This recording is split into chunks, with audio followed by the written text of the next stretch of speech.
দারুণ স্বাদের ভর্তা রেসিপি আপনাদের সাথে শেয়ার করব, গ্রাম বাংলার ভর্তা রেসিপি। তো এই যে এখানে আমি পটল ছিলে নিচ্ছি, সাথে কিন্তু তিল নিয়েছি আর আলু নিয়েছি। তো আমি আজকে তিল বাটা দিয়ে কিভাবে পটল দিয়ে ভর্তা বানাবো আলু দিয়ে, আপনারা দেখতে থাকেন। ভীষণ ভালো লাগবে এবং অনেক টেস্টি একটা ভর্তা রেসিপি। আমাদের গ্রামের মানুষ কিন্তু এই ভর্তাটা খুবই খায় বা পছন্দ করে, তো ভাবলাম একটু আপনাদের সাথে শেয়ার করি। এখন হচ্ছে পটলগুলো ছিলে নিচ্ছি।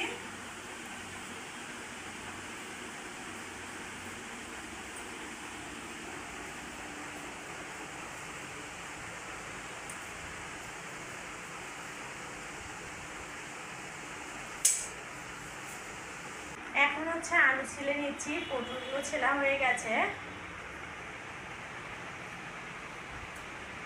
এগুলো হচ্ছে কিন্তু ভর্তার আলু, এগুলো আমরা কুমারী আলু বলি। তো কুমারী আলু এগুলো, বুঝছেন? আপনারা কে কোন জেলায় এই আলুটাকে কি নামে চেনেন অবশ্যই জানাবেন। আমরা এই পেঁচানি আলুটাকে কুমারী আলু বলি।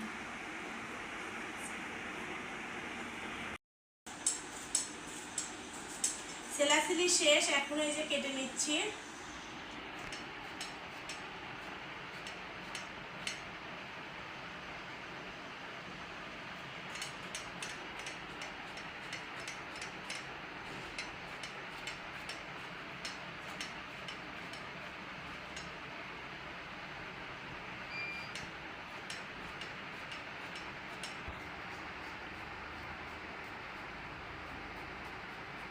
এই যে আলুগুলো এইভাবে কেটে নিচ্ছি।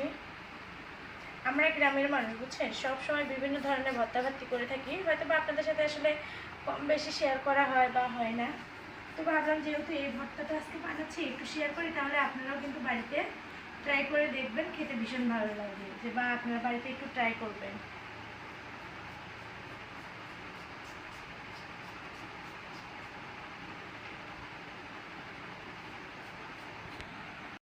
ভর্তা বানানোর জন্য এই যে পেঁয়াজ, শুকনো মরিচ, তারপর রসুন, কাঁচামরিচ, ঝাল ঝাল করে যেহেতু ভর্তা বানাবো তার জন্য শুকনো মরিচটা নিয়েছি। তো এখন হচ্ছে এই যে সাদা তিলটা ভেজে নেব। আগে এই তিলটা ভালো করে ভেজে নিতে হবে।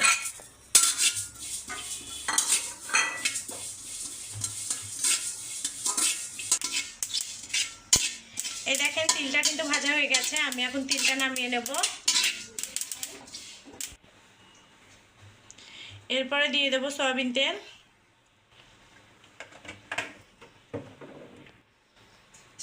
এখন আমি আগে শুকনো মরিচগুলো ভেজে নেব।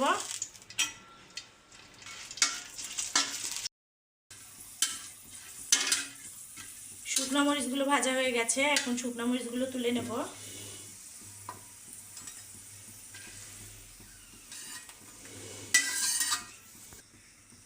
এখন হচ্ছে কেটে রাখা আলু পটলগুলো দিয়ে দেবো তেলে। এখন কাঁচা মরিচ, রসুন, পেঁয়াজগুলো দিয়ে দেবো।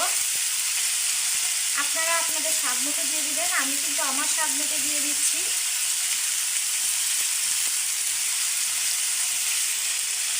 এরপর দিয়ে দেবো পেঁয়াজ,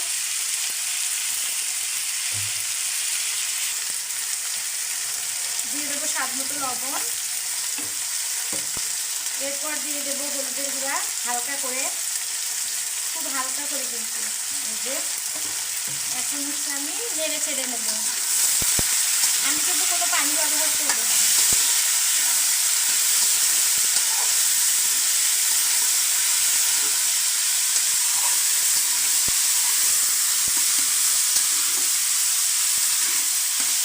এটাকে কিন্তু খুব ভালো করে ভেজে নিতে হবে।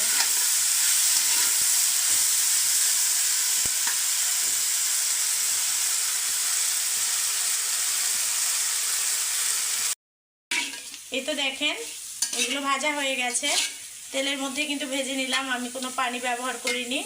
তো একেবারে লাল লাল করে ভেজে নেওয়া হয়েছে, এখন এগুলো তুলে নেব। আপনারা চাইলে শিলপাটাতেও ভর্তা বানাতে পারেন, ব্লেন্ডারেও ভর্তা বানাতে পারেন, আবার হচ্ছে বাটনাতেও ভর্তা বানাতে পারেন। তো আমি কিন্তু বাটনাতে ভর্তা বানিয়ে নেব, আমাদের বাড়িতে বাটনার ভর্তাটাই বেশি পছন্দ করে।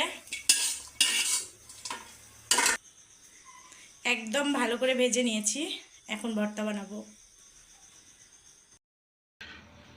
অফ ক্যামেরার পিছনে তিলগুলো আমি গুঁড়ো করে নিয়েছি হামুতে। আর এতে এখন বাটনাতে ভর্তা বানাবো।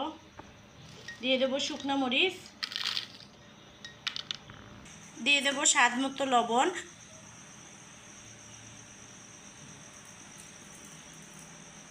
যেহেতু আমি ভাজিতে লবণ দিয়েছি।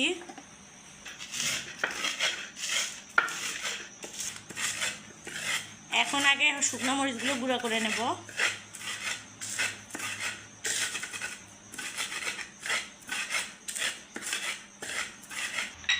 মরিচগুলো গুঁড়ো হয়ে গেছে, এখন কিন্তু হচ্ছে যে ভেজে রাখা আলু পটলগুলো দিয়ে দেব।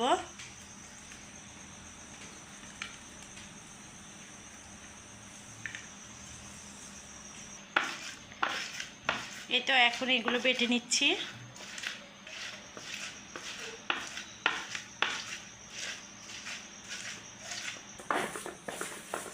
আমার কিন্তু এগুলো যে বাটা হয়ে গেছে, তো এখন আমি তিল বাটা আমার ওগুলো দিয়ে দেব।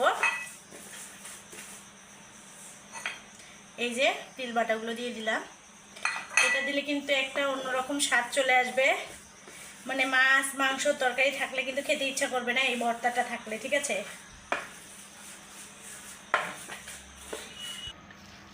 আপনারা চাইলে কিন্তু কাঁচা পেঁয়াজটা ব্যবহার করতে পারেন, যেহেতু আমাদের বাড়িতে সবাই একটু দেরিতে খায়, তার জন্য আমি কাঁচা পেঁয়াজটা এখন ব্যবহার করলাম না। আর সরিষার তেল কিন্তু দিলে দিতে পারেন, কারণ যেহেতু আমি তেলেই ভেজে নিয়েছি, তেল দেখেন হাতের মধ্যে লেগে আছে, তো তেল কিন্তু আর লাগবে না। এখন আমি ভর্তাটা তুলে নেব।